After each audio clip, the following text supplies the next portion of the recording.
하는 부분을 상당히 어려워해요. 시험 이제 준비하다 보면은. 그래서 증명하는 스킬들이 이제 몇 가지를 있는데 지난 시간에 뭐 했어요? 우리 대우법으로 증명하는 거 있었지. 대우 증명법으로. 그거 하나 챙겨 두시면 되겠고, 그다음에 오늘 지금 할 거는 귀류법이라는 녀석이 하나가 있고, 나중에 이제 절대부등식 가면은 절대부등식이 왜 절대부등식인지 보여주는 증명하는 게 있어요. 그거 세 가지만 크게 맥락을 잡으면 돼.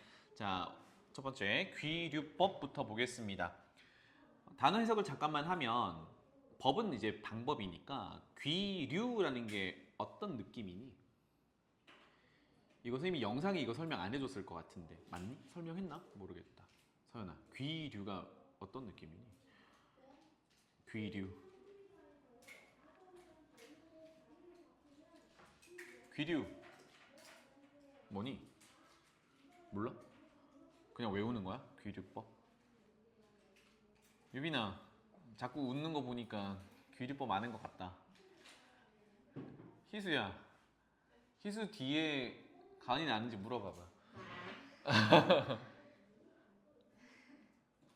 예린아?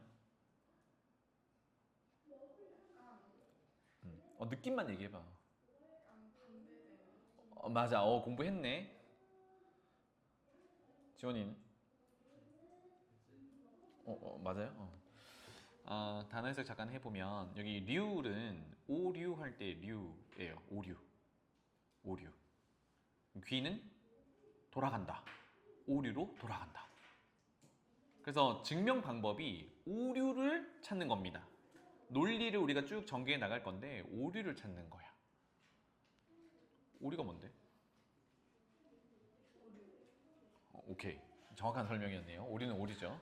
그래서 귀류법이라는 거는 이제 직접적으로 증명하기보다는 간접적으로 증명하는 방법이고요. 미리 공부를 해봐서 알겠지만 어떤 우리가 증명해야 되는 대상이 있으면 그것을 부정을 먼저 해보는 거야. 참인 명제를 부정하면 거짓 명제가 된다 그랬잖아, 그지? 거짓 명제를 부정하면 참인 명제가 됐지만 우리가 참이라고 증명하고 싶은 대상이 있어. 그것을 부정을 먼저 해. 그런 다음 논리를 쭉 펼치는데 거기서 오류가 발생을 해요. 그럼 어디서부터 잘못된 거야? 처음부터 잘못된 거지, 그지? 그게 그렇게 증명하는 걸 우리가 귀류법이라고 한다. 한번 가볼게요. 그래서 이거는 바로 가보자. 귀류법은 예를 들어서 이게 크게 두 가지 그냥 예시로 할게요. 첫 번째, 가장 많이 등장하는 루트 2가 무리수임을 증명하세요.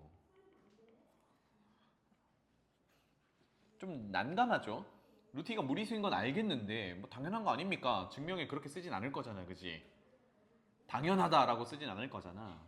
그래서 증명을 한번 해보자고. 이거를 귀류법으로 한번 가보자. 자, 우리가 증명하고자 하는 거는 루트 2가 무리수이다가 참임을 증명하는 겁니다. 그죠? 이거를 부정부터 해볼 거다. 이게 귀류법의 첫 번째 단계야. 증명해야 되는 명제의 부정을 해보겠습니다. 즉, 루트 2가 무리수가 아니다로 가정하면 되는 거죠. 부정하니까. 그러면 이따 쓰자. 루트 2가 무리수가 아니다. 즉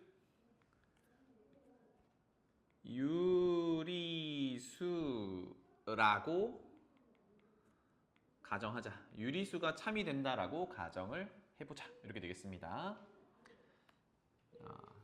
이따가 하자고 했던 게 이거예요. 우리 수책에 가보면 중학교 3학년 때 무리수를 배우면서 실수 체계가 완성이 되죠. 실수는 유리수와 무리수, 실수 범위에서는 이렇게 이제 구분이 되어 있으니까 루트 2가 아래쪽에 있는 무리수가 아니라 그러면 유리수가 될 수밖에 없잖아, 그지? 요 얘기입니다. 그래서 루트 2가 유리수라고 가정을 하고 이제 논리를 펼쳐 봅니다. 지금부터 논리에는 오류가 없어야 돼. 괜찮지? 그러면 유리수라는 녀석은 어떻게 우리가 알고 있나요?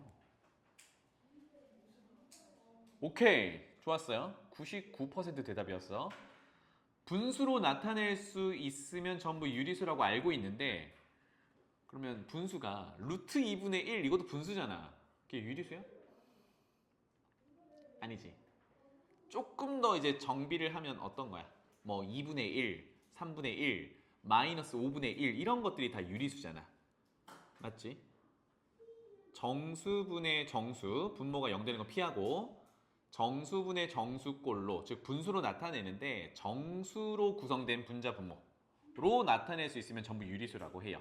알겠지? 간단하게는 분수로 나타낼 수 있는 숫자가 맞아요. 자, 그러면 유리수라고 가정을 했으니까 루트 2를 뭐라고 나타내면 돼? 분수로 나타내면 돼. 맞죠? 그거를 보통 mn 쓰자. pq 써도 되고 mn 써도 되는데 mn은 이따 쓸 거니까 p분의 q 정도로 쓸게요. p분의 q. 자, 이때 루트 2가 무리수임을 증명하는 가장 중요한 포인트가 나와야 합니다. 자, 괄호 열고 루트 2는 일단 양수죠, 그죠? 양수니까 p분의 q 유리수인데 pq가 아까 얘기했듯이 정수로 구성되어야 된다고 했어요. 그런데 양수니까 둘 다 자연수라고 하면 괜찮겠죠? 따라서 pq는 자연수임을 적어줘야 되겠다. 그런데 PQ가 자연수이다를 적는 요 부분이 이 증명에서 핵심이야 사실. 그래서 서술형에서 만약에 이런 비슷한 류가 나온다 그러면 여기는 반드시 적혀 있어야 됩니다. 아까 귀류법이라고 했는데 어디로 돌아올 거니? 여기로 돌아올 거거든. 오류가 난 대로 돌아올 거니까 여기는 중요하더라. 이렇게 됩니다. 자, 논리에 흐트러짐은 없어야 돼요. 즉 루트 2는 p분의 q 분수꼴로 나타낼 수 있다. 여기까지 왔습니다. 왜? 유리수라고 가정했으니까. 맞지? 루트 보이면 뭐 하고 싶니? 사실 제곱하고 싶지. 지금부터는 논리를 쭉 펼쳐나가는데 오류를 발생시켜 볼 거예요. 또는 모순점까지 도착을 한번 해볼 거예요. 양변 제곱하겠습니다. 그러면 2는 p제곱분의 q제곱 이렇게 되겠죠. 그 옆에다가 쓸게요. 분모 p제곱을 양변에 곱하면 q제곱부터 쓰겠습니다. q제곱은 2p제곱이 되겠죠. 나중에는 뭐 충분히 스스로 할 수 있겠지만 자, 여기서 q제곱이 2p제곱인데 우리 지난 시간에 한 거잖아요. 여기에 2를 곱하면 얘 뭐다? 짝수다라고 했던 거지. 그러니까 여기서 알 수 있는 내용이 뭐냐면 q제곱이 짝수입니다. 지난 시간에 대우법으로 뭘 증명했지? 제곱한 게 짝수면 알맹이가 제곱하기 전도 짝수다라고 했던 거. 대우법으로 증명했던 거 기억나니? 그러면 q제곱이 짝수면 여기 q가 짝수여야 하죠. 그래서 지금은 적진 않겠지만 여기 사이에 어떤 증명이 들어가야 되냐면 q제곱이 짝수일 때 q가 짝수다라는 대우 증명이 들어가야 돼요. 시간이 없으면 여기는 생략해도 됩니다. 그런데 부분 점수 깎일 수도 있어. 서술형에서 좀 주의하시면 되겠고. 까지 왔습니다. 괜찮나요? 여기까지 논리가 이상한 부분은 없지? 그러면 q가 짝수였으니까 자, 이쪽으로 다시 돌아올게요. q가 짝수니까 q를 2m 정도로 세팅을 해보자고. 2의 배수. 그러면 q는 아까 pq가 자연수라고 가정을 했으니까 q는 자연수니까 여기서 m은 자연수로 한정을 시켜 놔야겠죠. 여기까지 괜찮니? 세팅이 되겠죠. 여기까지.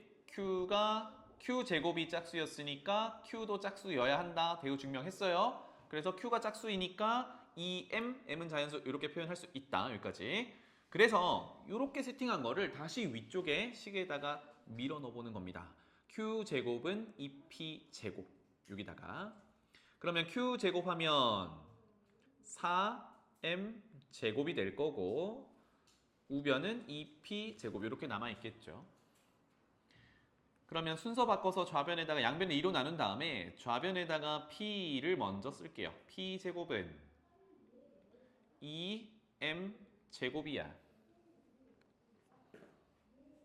어라? 그러면 여기서 또 무슨 얘기를 할 수 있어요? p 제곱이 m 제곱, 즉 자연수 제곱한 것의 몇 배? 2배야. 짝수지. p 제곱이 짝수야. 그럼 또 무슨 얘기를 할 수 있어요? 제곱한 게 짝수면 알맹이도 p가 짝수야. 이렇게 얘기할 수 있어요. 논리 이상한 거 없지? 괜찮죠? 다율아, 여기까지 했는데 뭔가 이상한 부분 찾았어? 아까 쌤이 처음에 시작할 때 PQ가 자연수 PQ가 그냥 자연수면 안 되지. 자, 미안하다. 여기 사이에 더 중요한 단어를 빼먹었네. 그냥 자연수가 들어가면 지 멋대로잖아. 그런데 우리가 예를 들어 2분의 1, 4분의 2, 그 다음에 뭐 8분의 4 이거 다 뭡니까? 2분의 1이지. 그거 다 똑같은 숫자잖아. 그래서 여기는 PQ가 이제 다 들어갈 수 있는데 더 이상 약분될 수 없는 수준으로 가져가는 거야. 그걸 우리가 기약분수라고 하죠. 그럼 기약분수로 만들어지면 분모분자 PQ는 어떤 관계여야 돼? 공약수가 1만 있어야 되지. 그래서 PQ는 서로소. 요게 사실은 들어갔어야 되는데 쌤이 까먹었습니다. PQ는 서로소인 자연수야 라고 세팅을 해놔야 이 증명 방법의 이게 제일 중요한 부분을 차지하는 겁니다. 그래서 다시 돌아올게요. 다시 질문. PQ는 서로소인 자연수라고 했는데 Q 짝수지, P 짝수지. 문제 있니? 희수야, 문제 있지? 무슨 문제가 있어? 그치, 얘네들은 둘 다 짝수면 못해도 2는 공약수로 하나 가지고 있지. 그럼 뭐가 문제가 돼? PQ가 서로소인 자연수다라는 요 가정의 위배가 되죠. 논리가 부딪히는 거야 지금. 그러니까 이거를 뭐라고 설명하냐면 PQ 둘 다 짝수가 되면 이렇게 되면 PQ가 서로소라는 가정에 모순점이 발생한다라고 명시를 해요. 그래서 두 번째 중요한 내용이 모순점을 체크를 하는 거야. 요거. PQ가 서로소인 자연수라는 가정에 모순점이 발생했어요. 그럼 이제 잘못된 데를 찾아가는 거야. 근데 이 사이의 논리에는 문제가 없었잖아요. 그죠? 그럼 쭈르르륵 다시 올라가 보면 어디가 문제가 되는 거야? PQ가 서로소인 자연수라고 할 수 있었던 게 요거였죠.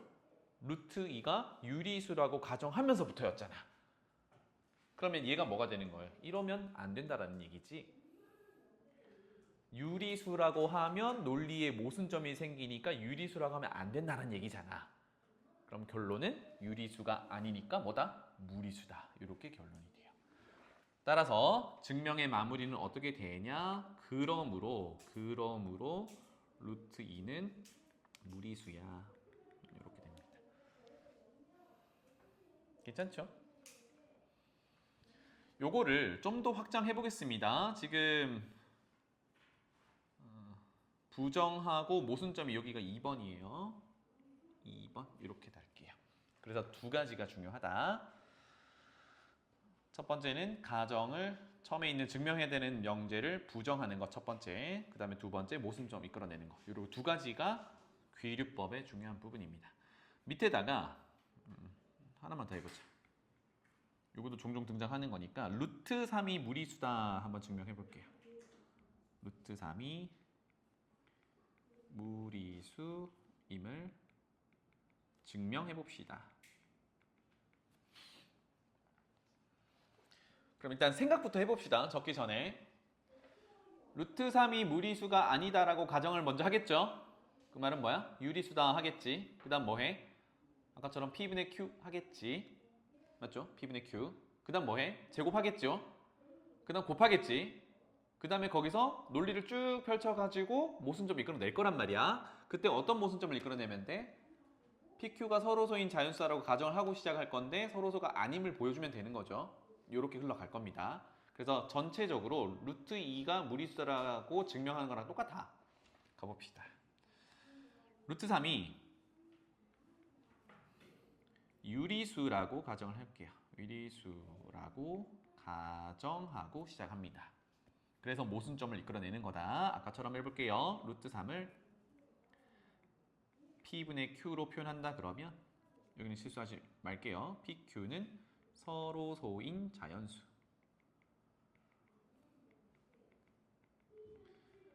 공약수가 1밖에 없어요. 이렇게. 그래서 논리를 펼쳐갑니다. 양변 제곱. 한 단계 생략할게요. 양변 제곱하면 3은 P제곱분의 Q제곱이고 그렇다면 Q제곱은 3P제곱이 되겠죠. 그러면 아까 논리로 비슷하게 가보면 아까는 2가 곱해져 있었으니까 2의 배수 짝수라고 했단 말이야. 그럼 얘는 3이 곱해져 있으니까 3의 배수가 되겠죠. 그래서 여기서 얻어낼 수 있는 정보가 Q제곱이 3의 배수입니다. Q제곱이 3의 배수야. 그럼 아까 또 생각해보는 거야. Q제곱이 짝수였을 때 제곱을 떼버린 Q도 짝수였었지. 그거를 대우법으로 증명했었어요. 맞지? 얘도 그러면 뭘 도출해 놓으면 될까? Q가 3의 배수다라는 거를 도출해 놓으면 좋겠지. 그 다음 또 뭘 하겠니? P도 3의 배수다라고 도출이 된다면 PQ 둘 다 3의 배수면 모순점이 발생한 거죠. 아까 PQ가 서로소라고 한 것에. 그렇게 흘러갈 겁니다.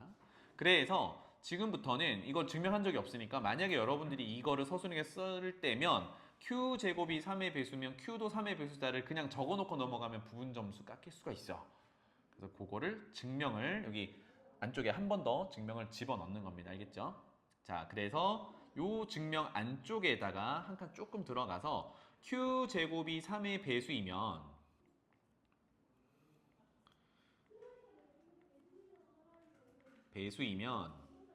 P면 Q이다 이 꼴이죠. Q도 3의 배수임을 증명을 합시다. 이건 연습 삼아 한 번 더 해볼게요. 얘가 참인지 거짓인지. 자, 그래서 이것의 대우 명제를 써보겠습니다. 그러면 Q가 3의 배수가 아니면이잖아요. 그죠? 그러니까 역은 가정과 결론을 뒤집는 거고 그것을 부정한 게 대우였거든. 그래서 뒤에 있는 걸 먼저 가져와서 부정하면 Q가 3의 배수가 아니면 그렇다면 Q제곱도 3의 배수가 아니다. 요게 참인지 거짓인지 증명을 해보는 거예요. 괜찮죠? 자, 그러면 3의 배수는 3을 곱해놓은 거잖아. 그럼 3의 배수가 아니다라고 했으니까 어떻게 표현하면 돼? 3 곱한 것에서 플러스 1? 이 정도 하면 되겠지. 그럼 생각해보자. 3의 배수가 3, 6, 9 이렇게 있는데 아닌 애들은 1, 2, 그 다음 4, 5 이런 애들이지. 그래서 Q를 세팅을 하는데 아까 짝수 세팅하는 것보다는 조금 이제 한 줄이 더 있어요.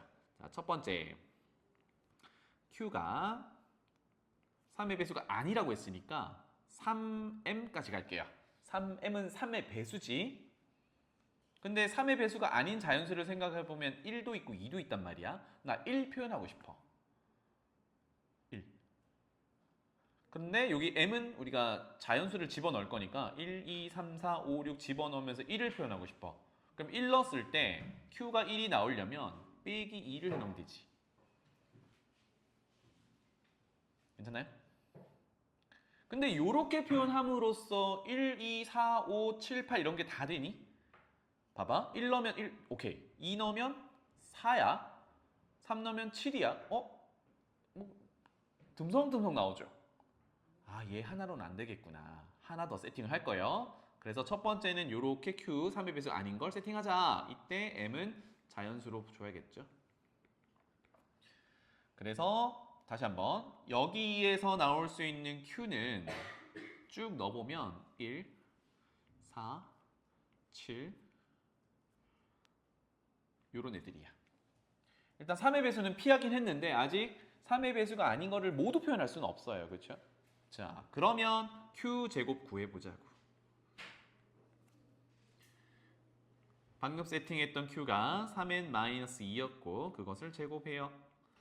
곱셈 공식 전개 9m제곱 곱한 것의 2배 마이너스 12m 상수항 플러스 4. 자, 3의 배수다 아니다라는 거는 위에 본 것처럼 곱하기 3으로 딱 정리가 되면 3의 배수고 아니면 나머지가 되는 거죠. 그래서 3으로 묶어낼 수 있는 걸 다 가져와 봅시다. 3. 그러면 3m제곱 이렇게 하면 9m제곱이 되는 거고 마이너스 4m 그리고 맨 끝에 상수항이 4인데 4는 3보다 크잖아.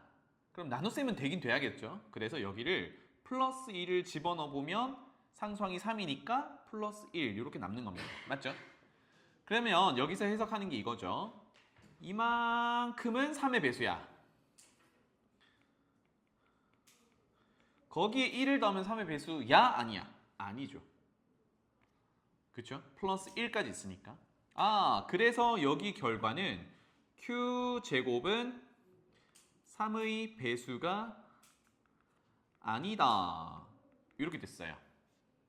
첫 번째 케이스가 아님을 확인했어요. 괜찮지?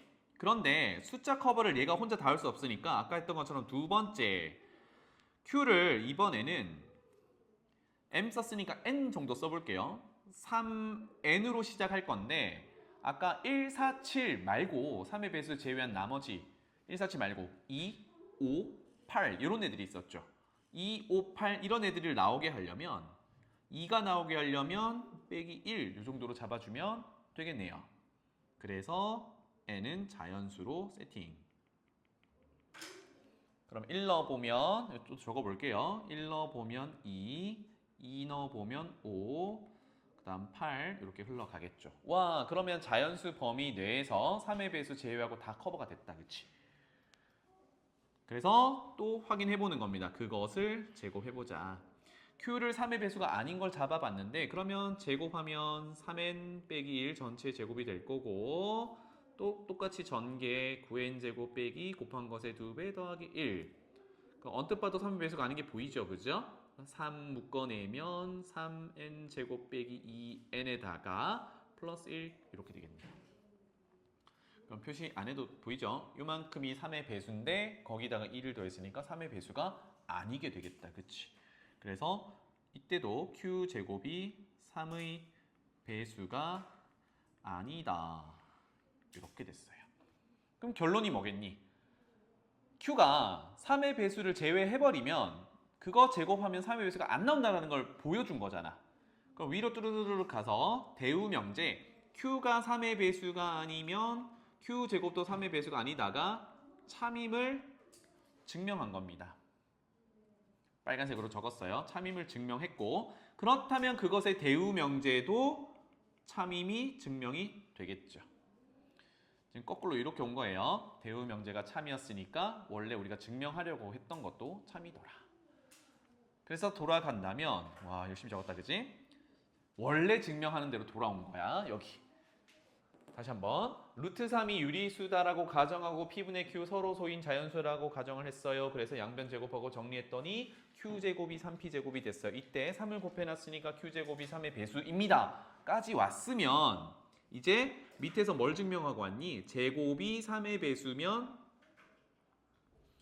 알맹이도 3의 배수다. Q가 3의 배수이다. 요거를 증명하고 온 거죠.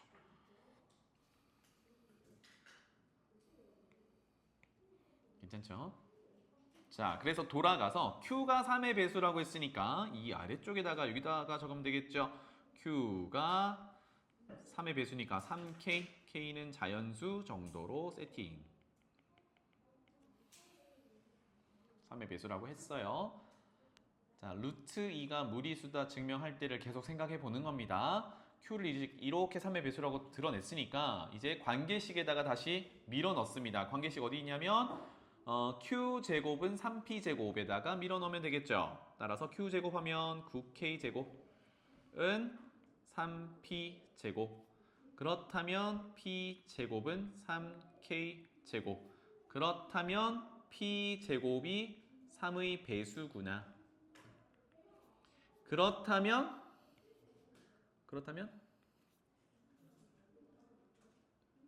결론이 뭐겠니? P가 3의 배수구나. 그럼 뭐가 문제가 되죠? 세연아, 뭐가 문제가 됐죠? 그렇지. Q도 3의 배수고 P도 3의 배수가 돼버리면 서로소라는 가정에 모순점이 발생했죠. 그거를 명시해주면 됩니다. 이렇게 되면 둘 다 3의 배수니까 못해도 3이라는 공약수가 존재하거든. 따라서 PQ가 서로소인 자연수라는 것에 모순점이 발생했어요. 그래서 결론은 루트 3이 유리수가 될 수 없다. 그래서 루트 3은 무리수. 이렇게 결론을 지으면 됩니다.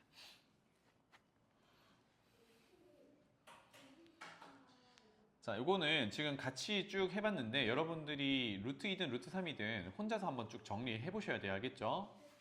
그래서 반드시 들어가야 되는 요소들만 적어놔도 감점은 거의 없어. 넘어가 볼게요. 다음 장에 필요 조건과 충분 조건, 요게 이제 해석하는 게 상당히 많이 나옵니다. 명제단원에서 좀 제일 많다라고 봐도 뭐 과언이 아닐 정도로 한번 보겠습니다. 필요 조건, 충분 조건. 요거도 시작은 이거예요. P이면, 구조부터 볼게.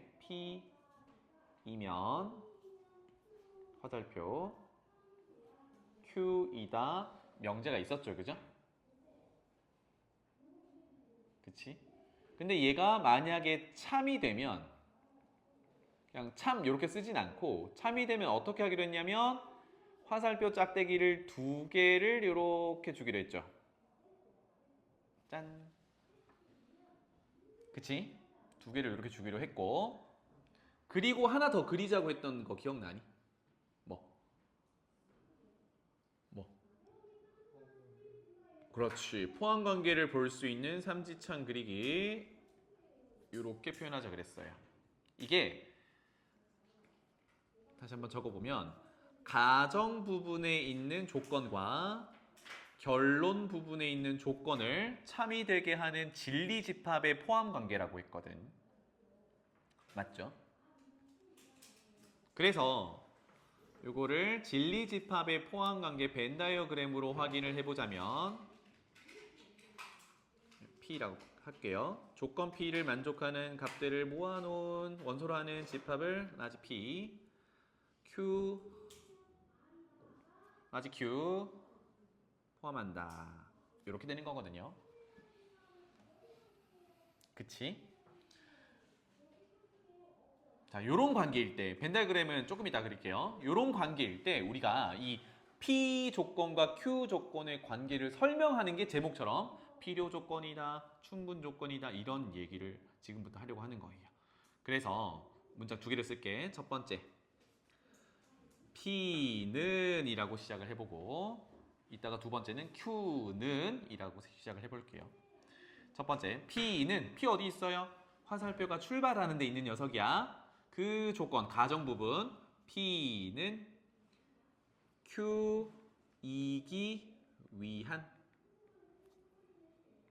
밑에다가 Q이기 위한 또는 Q가 되기 위한 사실 파란색으로 해설하는 게 조금 더 이쁘긴 한데 Q이기 위한으로 앞으로 많이 보게 될 거기 때문에 밑에다가 적었어요. 이기 위한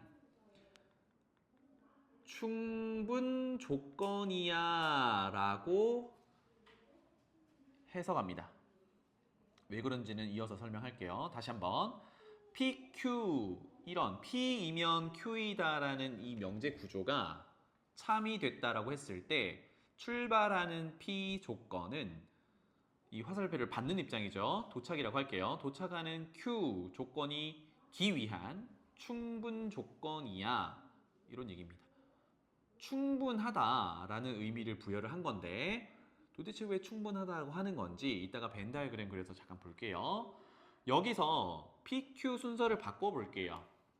그러면 Q는 P이기 위한 또는 아까 적은 것처럼 여기 P가 되기 위한 정도로 해석하면 되겠고, 그럴 때는 순서가 바뀌었으니까 다시 화살표 기준으로 보면 화살표를 받은 애는 화살표가 출발한 애이기 위한 필요 조건이다 라고 해석을 해요. 와, 충분하다, 필요하다. 이거 단어 해석도 좀 애매한데 이거를 어떻게 기억하지? 이게 좀 문제거든. 그래서 이거를 두 가지 정도로 한번 설명을 해볼게요. 먼저 벤 다이어그램 한번 그려보도록 하겠습니다. 아까 PQ 포함관계가 얘가 P이면 Q이다라는 명제가 참이면 포함관계가 진리집합 P가 진리집합 Q의 부분집합이다 이렇게 된 거잖아요. 그죠? 그래서 벤 다이어그램을 하나 그려본다. 여기가 Q, 여기가 P 이 정도로 그려볼게요.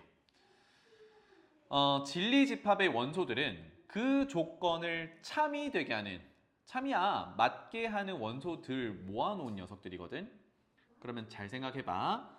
P 안에 들어있는 여기 있는 아무거나 한번 잡았어요. 이렇게 표현할게. P를 만족시키는 원소 아무거나 이렇게 잡았어. 지난 시간에 한번 설명했던 거지만 잡는 순간 X는 이미 Q에도 들어있죠. 이해되니? 그림으로 보이잖아. P에 들어있는 아무거나 잡으면 이미 얘는 Q의 원소기도 하니까 P를 만족시키는 원소는 자연스럽게 Q를 만족시키게 돼요. 그치? 자연스럽게 만족시킨단 말이야. 이거를 수식으로 표현하면 P 안에 들어있는 원소는 Q에 자연스럽게 이렇게 포함이 됩니다. 그래서 내가 다른 힘을 기울이지 않아도 Q를 만족시키는데 충분해. 더 이상의 조건이 필요 없어. 더 이상의 필요한 게 없어 난. P 안에 들어있는 원소를 뿅 선택만 해주면 그거는 자연스럽게 Q도 만족시켜. 선택하는 것만으로 충분하다라는 얘기야. 괜찮죠?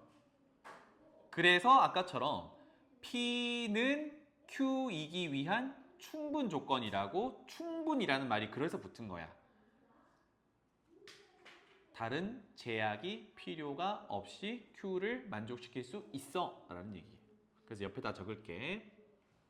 다른 제약이 없어.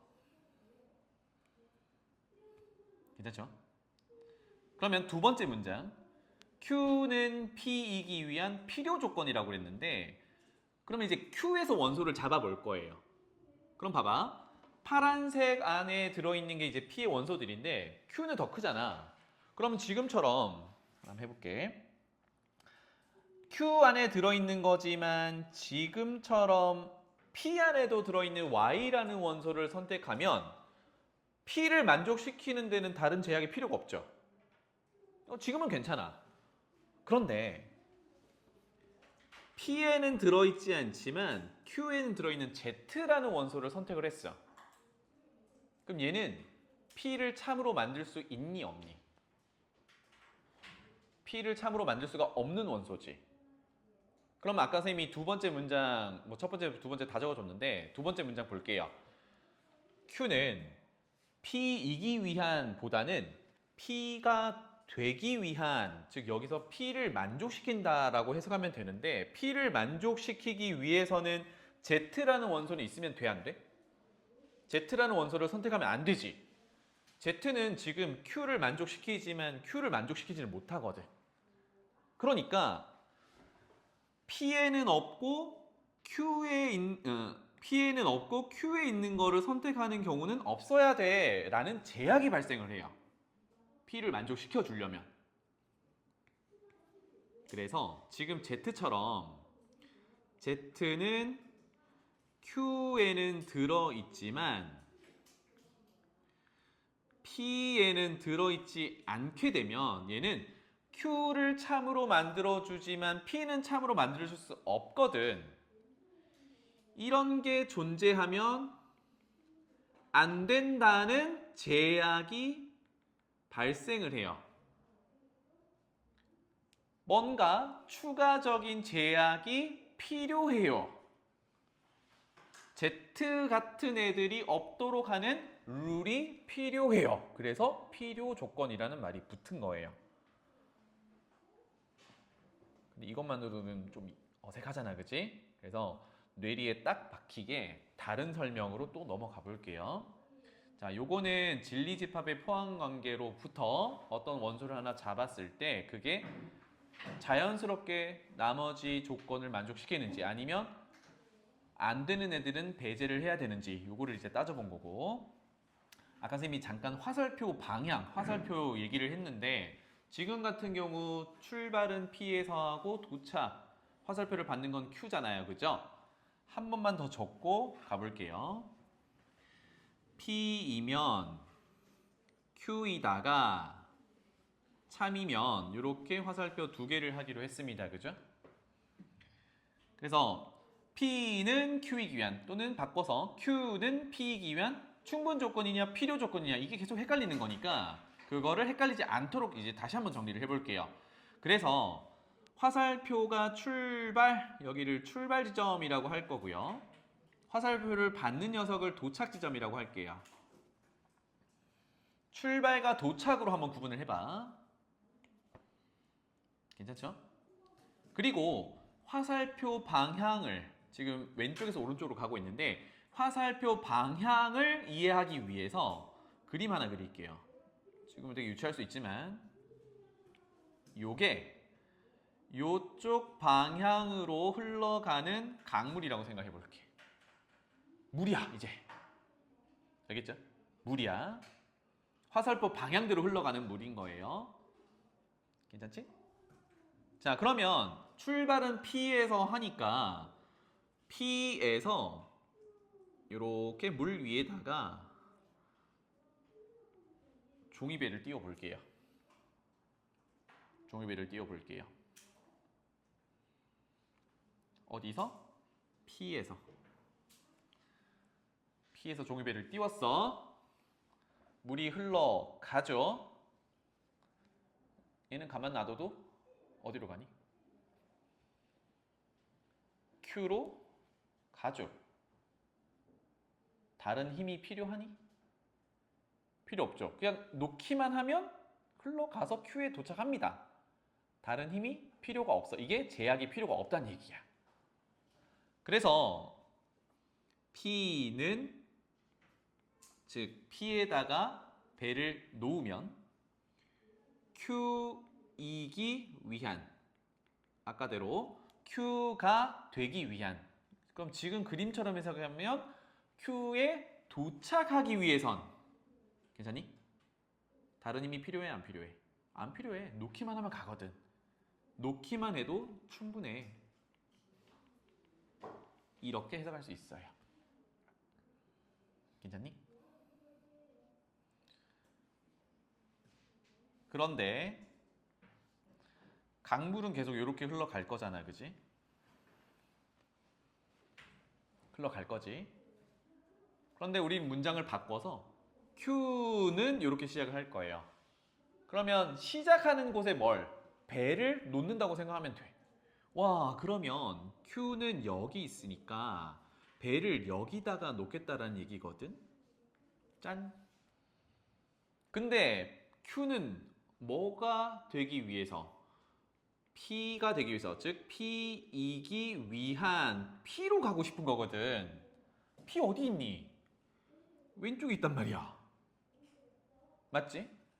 나는 배를 Q에 놓고 P로 가져가고 싶은 거야. 근데 강물이 흘러가는 방향과 반대 방향으로 가야 되지. 그럼 가만 놔두면 가니? 어떻게 해야 돼? 뭐 바람을 불게 하든 엔진을 달든 그냥 강물의 힘으로만 가는 게 아니라 추가적인 뭔가의 힘이 필요하지. 그게 아까 제약이 발생한다라는 의미야. 와, 그래서 힘이 필요해.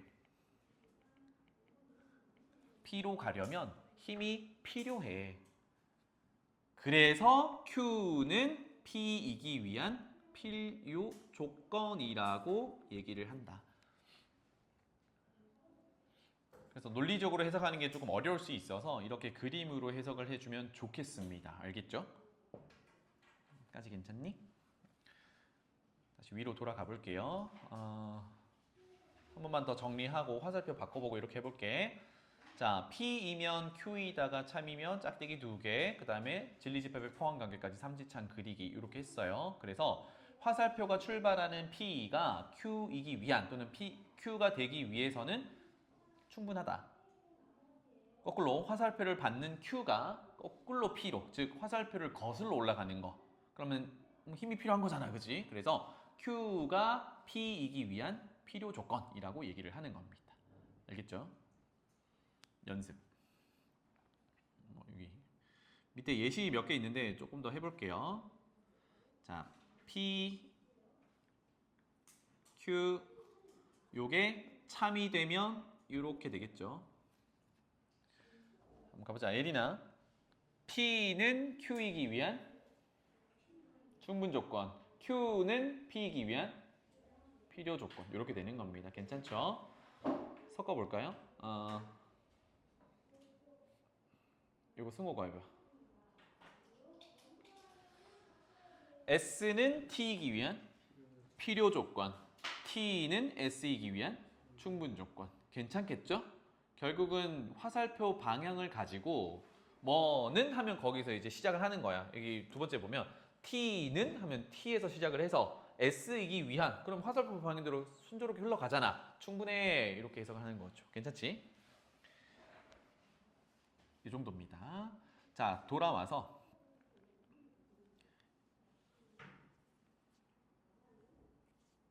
잠깐만, 좀 더 내려야겠구나. 마지막이야. 충분 조건, 필요 조건 2개 했거든요.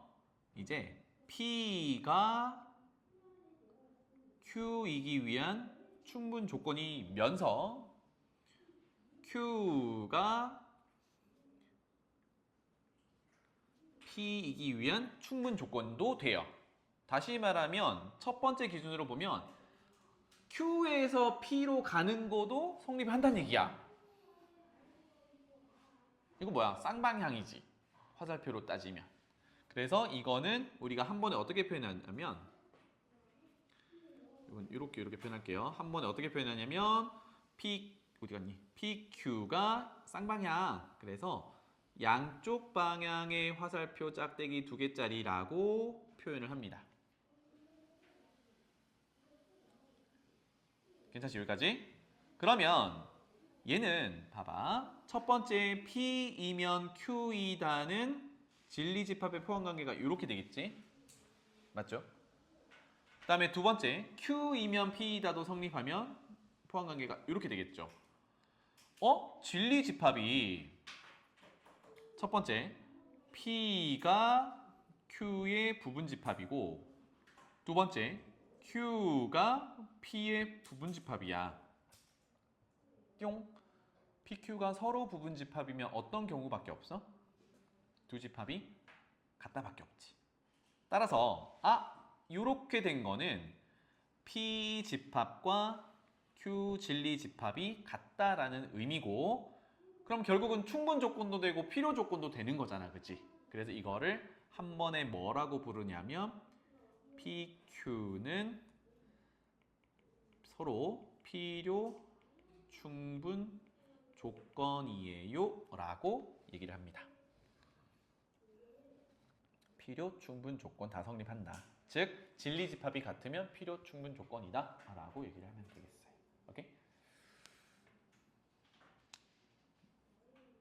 예시가 있는데 몇 가지만 해볼까?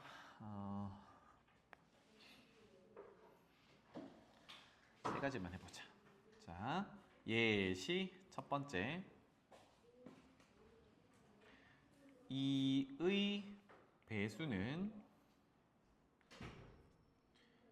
4의 배수이기 위한 무슨 조건일까요? 고민의 시간을 잠깐 드릴게요. 세 가지만 쓰겠습니다. 두 번째, x 빼기 1 곱하기 x 빼기 2는 0은 x 빼기 1, x 빼기 2, x 빼기 3은 0 이기 위한 무슨 조건일까요?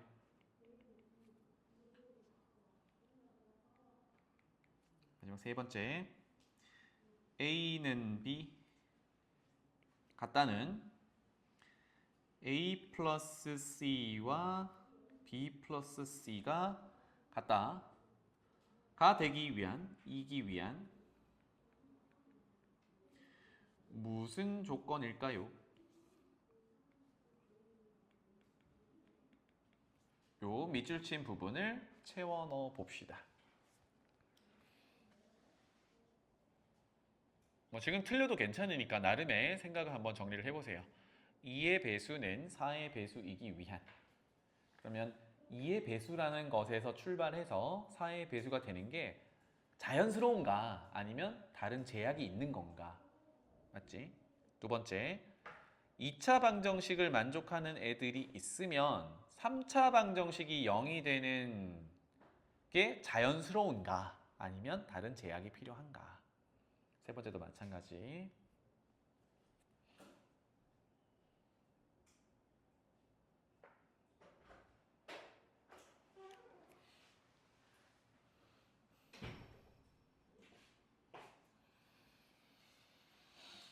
자, 그래서 구조를 항상 이렇게 보시면 좋겠습니다. 뭐는 뭐이기 위한, 이게 P면 Q이다의 꼴이거든요. 그래서 진리집합을 항상 찾아보는 겁니다. 첫 번째, 2의 배수 2, 4, 6, 8 뭐 이런 애들이 있겠죠.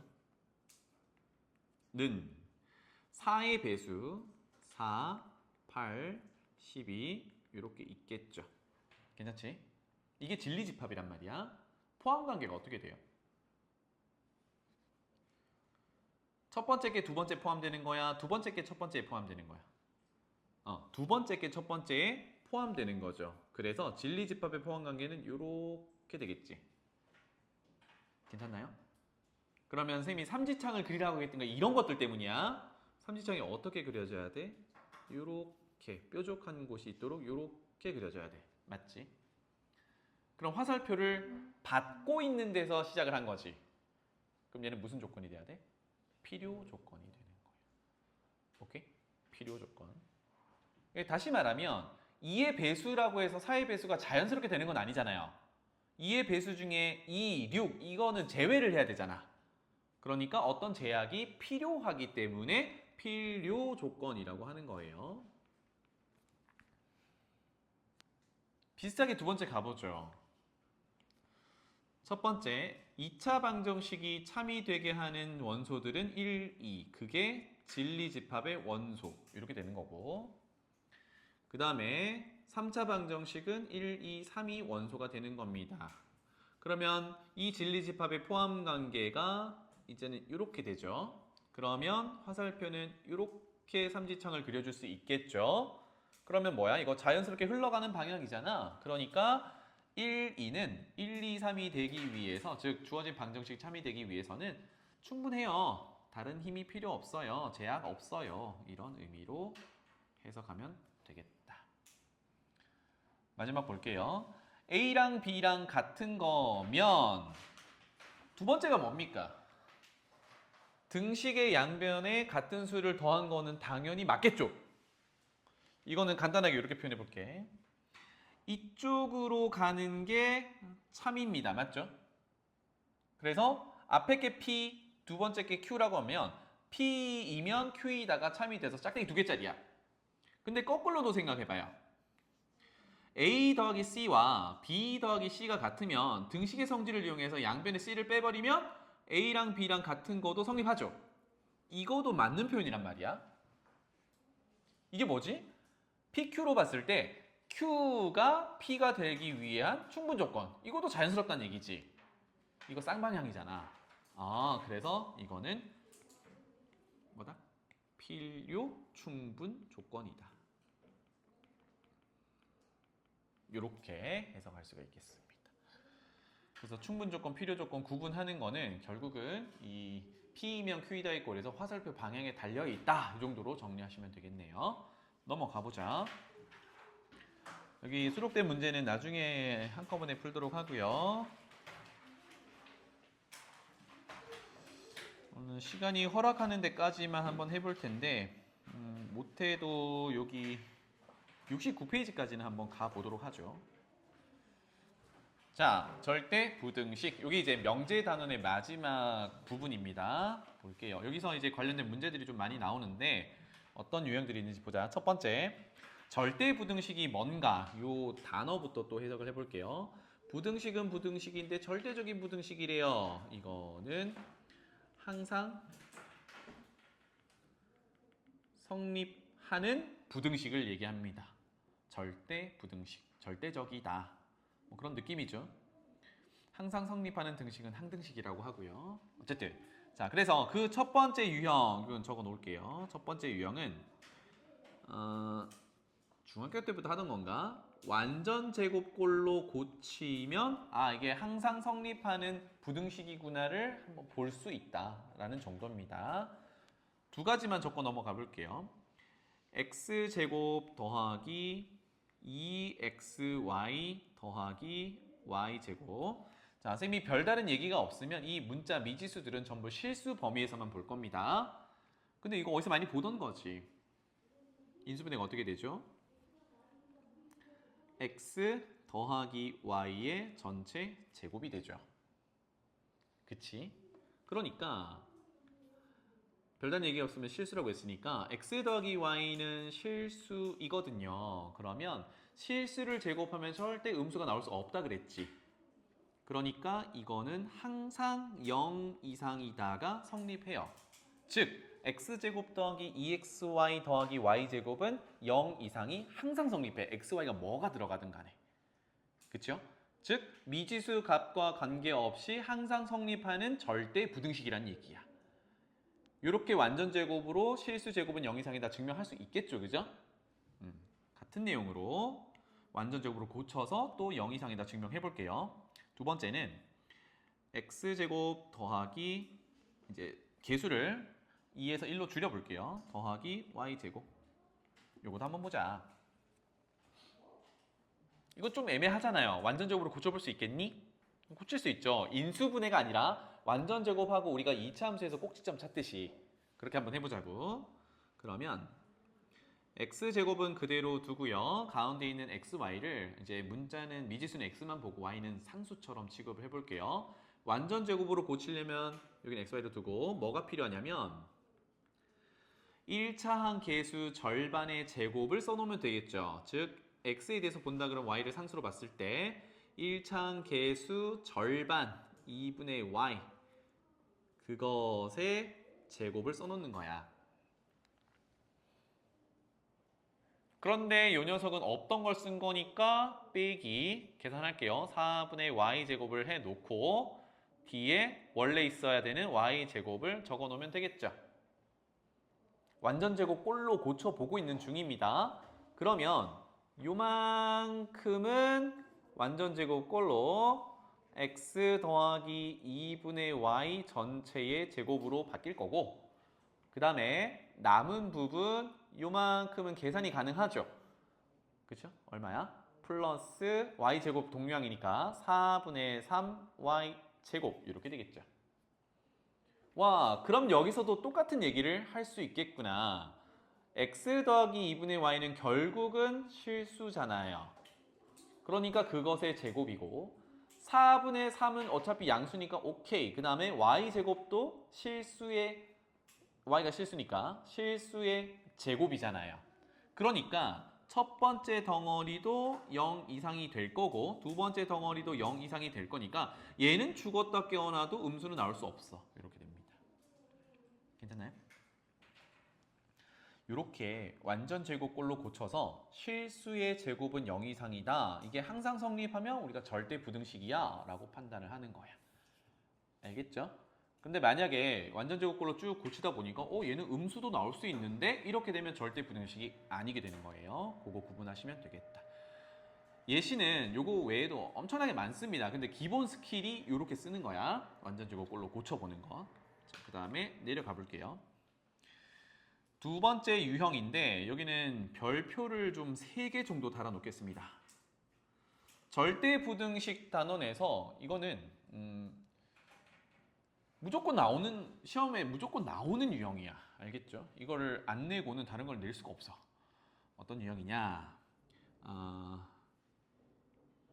산술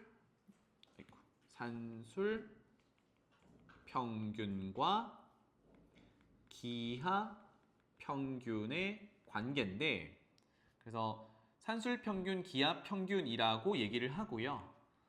조금 더 간단하게는 산술 기하 평균이라고 줄여서 얘기를 합니다. 더 줄이면 산술 기하 이렇게 돼요. 산술 기하. 산술 평균이 뭘까요? 산술 평균. 뒤에 활용은 다음 시간에 할게요. 시간이 중간에 끊길 것 같아서.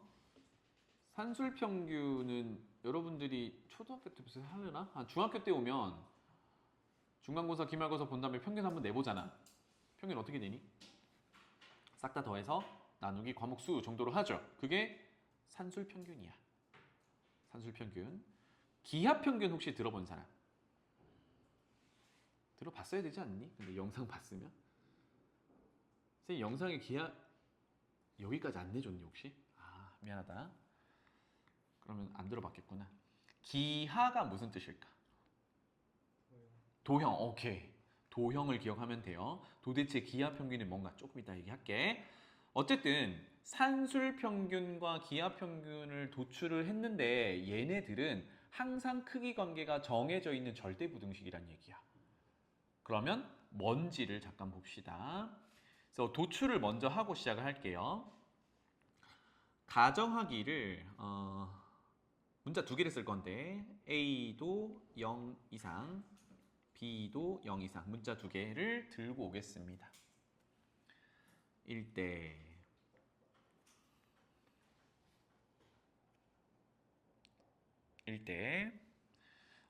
0 이상을 가져온 이유는 루트 안에다가 이 값들을 넣을 거거든. 근데 루트 안에 음수가 들어가면 우리가 걔를 복소수, 허수라고 하지, 그지? 허수를 안 다루겠다는 얘기야. 즉 실수 범위 안에서만 다루겠다라는 의미로 0 이상을 가져왔어요. 그래서 루트 안에다가 첫 번째 A를 집어넣고요. 빼기 루트 안에다가 B를 집어넣겠어요. 그러면 루트 A, 루트 B는 결국은 둘 다 각각 실수지, 그지? 뺀 거를 제곱 한번 해봅시다. 짠, 이렇게. 와우, 그러면 조금 전에 다루던 것처럼 루트 A 빼기 루트 B는 뭐 얘가 유리수든 무리수든 어쨌든 실수 범위에 들어있는 녀석들이잖아, 그치? 실수 제곱하면 어떻게 된다 그랬죠? 항상 0 이상이 성립하죠. 요거를 전개해서 정리해 보겠습니다. 자, 그러면 좌변은 곱셈 공식 전개하면 루트 A 제곱은 A, 그 다음 뒤에 거 먼저 제곱할게요. 마이너스 루트 B의 제곱은 플러스 B, 그리고 곱한 것의 2배니까 마이너스 2배의 루트 안에서 곱하면 되죠. 왜? 둘 다 0 이상이니까 우리가 하던 대로 루트 안에서 싹 곱하면 되죠. 우리 복소수 단원할 때 조심해야 됐다는 게 뭐야? 둘 다 음수일 때는 안에서 곱하긴 하는데 루트 앞에 마이너스가 한 번 더 곱해져야 되는 거. 요거 차이였어요. 그럼 지금은 0 이상인 값들이니까 그냥 루트 안에서 곱하면 되겠다. 다시 루트 A 곱하기 루트 B인데 루트 A 곱하기 루트 B를 루트 AB 이렇게 표현한 거예요. 그게 0 이상이야. 짠. 자, 그러면 여기서 마이너스 2배의 루트 AB를 우변으로 이항할게요. 그런 다음에 양변을 2로 나눌게요. 2는 양수니까 부등호방이 안 바뀌겠지. 따라서 결론은 2분의 a 더하기 b가 크거나 같다 루트 ab 이런 결론에 다다릅니다. 여기가 됐니? 그래서 이름을 달아줄게요. 왼쪽에 있는 요 녀석 이거 뭐야? 숫자 a, b 두 개를 더해서 a, b가 두 개잖아. 2로 나눈 거야. 이거 정확히 아까 설명했던 뭐? a와 b의 산술 평균이야. 다시 국어 100점, 수학 90점 더해서 나누기 2한 게 산술 평균이잖아. a점, b점 더해서 나누기 한 게 a와 b의 산술 평균이란 얘기. 그래서 이거는 a와 b의 산술 평균. 오른쪽은 루트 ab. 요건 이름부터 달아 놓을게요. 얘가 기하 평균이야. 그럼 결론적으로 산술 평균이 기하 평균보다 AB가 어떤 값이 들어가든 간에 항상 크거나 같더래. 이게 절대부등식인 거야. 여기까지 괜찮지? 되겠니? 그러면 도대체 기하 평균이 뭔지를 잠깐 생각을 해볼게요. 기하 평균 가까운 데다가 그리자. 아까 승호가 잘 얘기했는데 기하라는 거는 여러분들을 떠올리기에 도형을 떠올리면 좋겠어요. 도형. 그럼 복잡한 도형 말고 사각형, 직사각형 얘기를 잠깐 해볼게요. 밑에다 갈게. 기하 평균의 이해를 돕기 위해서 직사각형 한 3개 정도 그려보겠습니다. 자, 이렇게 해서 가로 길이가 3이고 세로 길이가 1인 직사각형이 있다라고 해볼게요.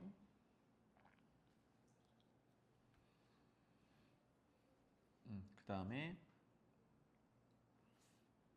조금 더 뭐 다르게 해볼까? 가로 길이가 3이고 세로 길이가 2인 이런 직사각형이 있다라고 해볼게요.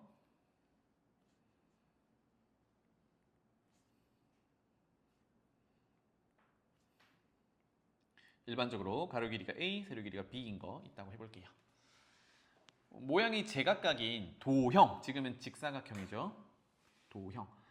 얘는 넓이 한번 표현해 보겠습니다. 첫 번째 거 가로 곱하기 세로 너무 쉽지? 3. 두 번째 거 6. 세 번째 거 A, B 이렇게 됐거든. 그치? 물론 이런 상태에서 넓이가 누가 큰지 작은지는 비교는 할 수 있는데 얘네들의 기준이 좀 지 멋대로야. 모양이 지 멋대로니까. 그래서 기준이 없는 걸 기준에 한번 맞춰보려고 해요. 어떤 기준에 맞출 거냐? 얘네들 전부 정사각형 넓이로 바꿔볼게요. 정사각형 넓이. 자, 그러면 첫 번째 거를 정사각형을 만들면 넓이 3짜리가 대략 이 정도로 그려진다라고 했을 때 넓이가 3이어야 되거든. 그렇죠? 그 다음에 6짜리면 저 녀석보다는 뭐 2배 정도 커져야 되니까 조금 더 큰 정사각형을 이렇게 만든다고 해볼게요. 넓이는 6이 돼야 돼. 그러면 넓이가 AB 녀석의 정사각형은 뭐 얼마인지 모르겠지만 한 이 정도로 그려놓을게요. 넓이가 AB여야 하거든. 그래서 뭘 비교해 볼 거냐면 이 넓이가 나오도록 하는 이 정사각형의 한 변의 길이를 표현해 볼 거야. 그럼 첫 번째는 넓이가 3이려면 한 변의 길이가 얼마여야 돼? 그렇지. 루트 3이어야 돼. 두 번째 거는 루트 6이어야 하거든. 세 번째 거는 루트 AB겠지.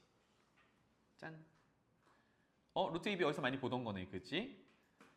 이게 우리가 얘기하던 기하 평균이야 라고 받아들여주면 좋겠어요. 기하 평균은 기하가 도형이었네. 선생님 설명이 도형을 직사각형을 그려놨는데 걔네들의 넓이를 정사각형의 한 변의 길이로 바꿔놓은 거네. 괜찮지? 그래서 두 숫자가 있으면 곱해서 루트 씌운 게 기하 평균입니다. 그러면 다시 돌아가서 짠! 두 숫자를 다뤄요. 그래서 두 숫자의 산술 평균은 더해서 나누기 개수 2개가 방금 봤던 기하 평균 곱해서 루트 씌운 것보다 항상 크거나 같다라는 게 산술 평균 기하 평균의 관계 절대부등식이야. 이걸 외워야 돼. 알겠죠? 괜찮지? 산술 평균이 기하 평균보다 항상 크거나 같다. 여기 A, B가 뭐든 간에. 자, 그런데 그냥 얘만 공식을 외우면 앞으로의 문제를 못 풀어. 문제가 좀 복잡해지면 못 풀거든. 그래서 선생님이 요거를 조금 더 정비를 할게요. 알겠죠? 그 옆에다가 산술 기하 평균은 요런 구조로 접근을 해야 되는구나 정리를 하겠습니다. 그래서 오른쪽에다가 새로 왼쪽에 있는 내용을 그대로 반영할 거야. 산술 기하 평균을 적용하는 3스텝을 얘기를 할게요. 요거 꼭 기억해야 돼. 첫 번째 스텝 1이라고 하겠습니다. 산술 평균, 기하 평균, 절대 부등식을 적용할 아까는 AB라고 썼잖아. 대상을 꼭 확인을 해야 돼요. 즉 산술 평균, 기하 평균이라는 공식을 적용하려면 써먹으려면 사용하는 두 문자가 항상 0 이상임을 확인을 해야 돼.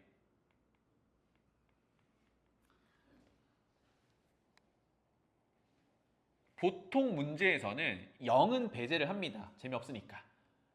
그래서 어떻게 나오냐면 서로 다른 두 양수 아니면 두 양수 이런 식으로 양수를 주기 시작을 해요. 알겠지? 그러면 내가 이제 산술기하 평균 공식을 적용하려고 하는데 먼저는 내가 적용하는 문자가 양수인가를 확인하는 거야. 해야 돼 이거를. 아무렇게나 막 쓰는 게 아니라. 그리고 나서 양수 맞네. 그러면 두 번째 스텝 공식 적용을 하는 거예요. 그런데 아까 산술 평균이 기하 평균 이상이다 이게 공식이었거든. 근데 문제 적용할 때는 그 공식을 온전히 모양 그대로 적용하는 것보다 양변에 2를 곱해서 A 더하기 B가 크거나 같다 2배의 루트 AB 요거를 훨씬 더 많이 쓰게 됩니다. 모양만 바뀌었지 내용은 똑같은 거잖아. 그치? 그래서 스텝 1에서 내가 산술기하를 쓸 두 숫자가 양수 0 이상인 걸 확인했어요. 0도 들어갈 수 있어. 알았지? 보통은 양수를 주지만 확인되면 두 번째 스텝으로 넘어와서 난 이 공식을 적용하는 거야. 그런데 이거를 A 더하기 B는 2배의 루트 AB 이렇게 외우지 마시고 두 개를 더한 값은 이렇게 기억하는 게 좋겠어요. 더한 값은 항상 크거나 같다 곱한 것의 루트를 씌운 2배보다 말로 기억하자는 얘기야. 두 개 더한 값은 곱해서 루트 씌운 것의 2배보다 항상 크거나 같다. 알겠죠? 이렇게 공식을 모양을 좀 바꿔가지고 기억을 하는 거야. 쌤이 3스텝이라 그랬잖아요. 그치? 마지막 스텝입니다. 공식 적용했어요. 오케이. 거기까지는 좋은데 산술기하 평균에 이제 가장 많이 등장하는 거는 언제 그런데 여기서 등호는 언제 만족하는데 이게 최대 최소를 구할 때 산술기하 평균을 엄청나게 써먹거든요. 최대를 구하세요. 최소를 구하세요. 결국은 여기서 등호가 성립할 때를 구해야 되는 거거든. 그래서 세 번째 스텝은 할 때도 있고 안 할 때도 있는데 할 때가 사실은 문제가 조금 어려워지는 거야. 그래서 세 번째 스텝을 꼭 확인하셔야 돼요. 쉬운 문제도. 등호는 언제 성립하니? 이거거든요. 등호는 언제 성립하니? 그러면 여기 적어놓은 공식의 등호는 왼쪽으로 돌아가 볼게요. 아까 증명 과정에서 여기 제일 밑줄의 등호지. 그 등호는 누구야? 윗줄의 등호지. 그 등호 선생님 무슨 얘기 하고 있는지 알겠니? 지금 다시 요 등호가 만족할 때를 찾고 싶어. 그러면 여기로 넣어서 그게 요 등호잖아. 그게 어디 있니? 요 등호거든. 그게 어디 있니? 요 놈이란 말이야. 다시 말하면 루트 A 빼기 루트 B의 제곱을 한 게 0이 될 때가 언제냐라는 거야. 언제야? 알맹이가 0일 때잖아. 그러면 루트 A 빼기 루트 B가 0일 때니까 루트 A랑 루트 B가 같을 때니까 A랑 B랑 같을 때지. 그래서 등호는 A랑 B랑 같을 때일 때 이렇게 3스텝으로 기억하면 되는데 요거는 꼭 적어 놓으세요. 등호가 위에 시까지 잘 외워놓고 잘 적용해 놓고 등호는 A랑 B랑 같을 때 A, B 문자로만 외워버리면 나중에 이제 이상한 상황이 발생을 해요. 그래서 복잡한 경우를 대비해서 산술기하 평균을 적용하는데 복잡한 경우를 대비해서 세 번째 있는 스텝도 세 번째 스텝도 말로 기억하는 겁니다. 뭐라고 적을 거냐면 여기를 A, B가 누군데 위에 공식 적용한 거 보면 A, B를 더하고 있었잖아, 그치? 그래서 여기를 그냥 A, B라고 외우지 말고 더하는 두 개라고 할게요. 그 두 개가 서로 같을 때라고 말로 기억해 주는 게 좋겠다.